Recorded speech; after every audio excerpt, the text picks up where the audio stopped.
revenons à la société qui gère la violence avec tout le système juridique de la police, etc.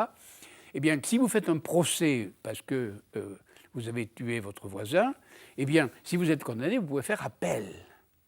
Et si vous êtes condamné à appel, vous pouvez aller en cassation. Et donc, il y a des appels successifs. Or, dans le sport, il y a une délimitation spatio-temporelle du match. C'est-à-dire, c'est sur 80 mètres, c'est sur 40 mètres, ça dépend des sports, et c'est 80 minutes, c'est 90 minutes avec une mi-temps de un quart d'heure ou 5 minutes, etc. Et par conséquent, il ne peut pas y avoir d'appel. Et comme il ne peut pas y avoir d'appel, l'arbitre est souverain. Et donc c'est l'arbitre qui, en effet, ne peut jamais et ne doit jamais revenir sur ses décisions, parce qu'il n'y a pas d'appel. Donc ce n'est pas la peine de protester, et les joueurs le savent. Plus tu protesteras, plus tu feras foutre dehors. Par conséquent, l'arbitre est le seul souverain, et c'est donc qui joue l'arbitre. Vous voyez, c'est-à-dire, première question, qui joue, c'est le ballon.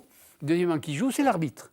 Premièrement, le ballon, parce que c'est comme ça que le collectif se constitue et que le spectateur voit cette scène incroyablement politique et religieuse qu'est le sport.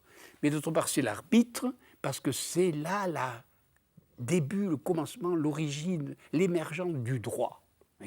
C'est-à-dire le rapport violence-droit qu'on voit chez tous les philosophes politiques, chez Hobbes, chez Rousseau, tout ça est là mis en scène de façon parfaite. C'est-à-dire, il y a la violence déchaînée, il y a la règle acceptée, et il y a l'arbitre souverain.